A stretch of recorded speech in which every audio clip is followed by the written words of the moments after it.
Well, we're here in beautiful Elk Mountain on this the Double 8 Ranch, managed by the Williams family, and they're some of the most remarkable managers that I've ever had to meet in any livestock operation in the United States, and we're privileged to work with them. They've brought us on as a small animal project, and you look out here and you see this sheep and goat herd that's mixed together. What we're doing here is we're running stocker livestock on their higher grade feed resource here on the ranch.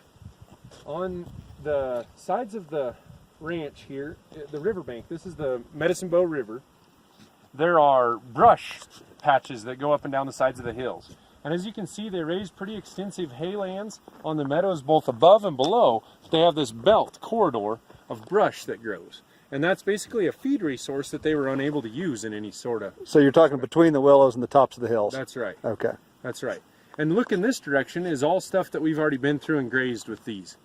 So what we're doing there is we're adding an animal that fits the resource, is all we're doing. So on this ranch, there's kind of a threefold benefit. First of all, the ranch gains some pasture income for pasturing the sheep for us.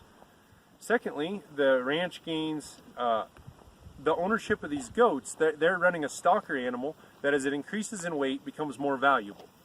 But thirdly, and the primary reason why they brought us here originally, is this ranch puts up between several hundred tons of hay, several thousand tons of hay every year.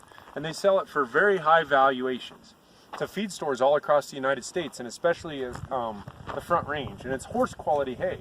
That makes it very, very valuable. Every year they have elk. This is Elk Mountain, and it's named well.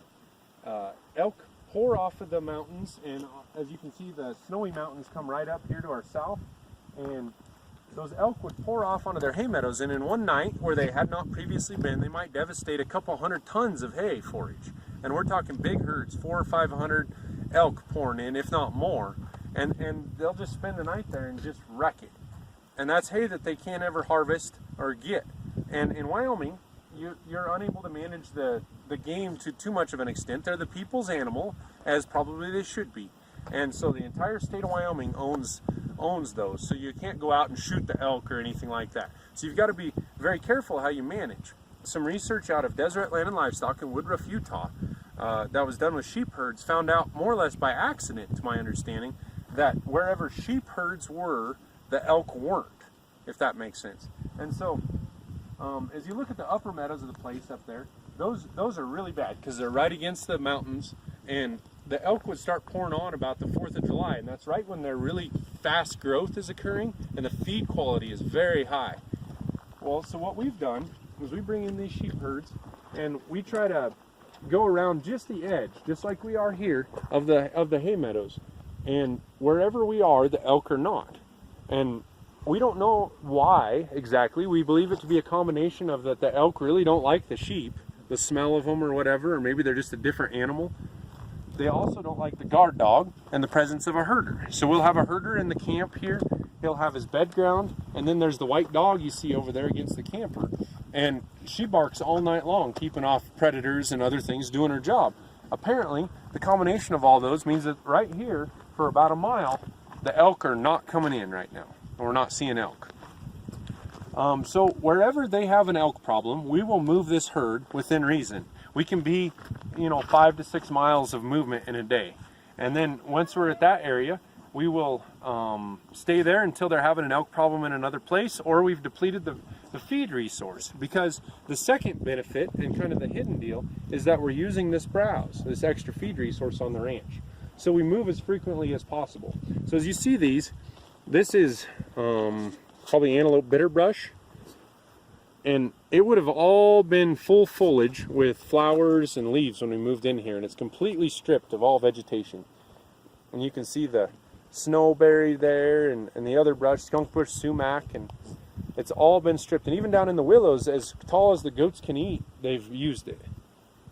So it's kind of a unique match. So the idea behind the goats is to hopefully, the sheep compete with the cattle that they own on this ranch. The goats almost completely do not. The goats eat completely different forage all year long. And so the idea is to use the goats to gain the effect of somewhat managing the wildlife, and to also get a gain on the goats and be able to sell them for a higher profit animal. So it's a stocker goat program here. Cool. And it's just in the beginning stages. So, Tell me again the herd size we're looking at. so here in this herd's about 1,180 animals right now. And they were all born in this year. They're all, they're not even yearlings. I mean, they're young animals. What's the right herd size for one of your herders to be able to handle these? Up to about 1,500 is about, you know, our labor goes further if they handle more. They have a dog and they're really good at what they do.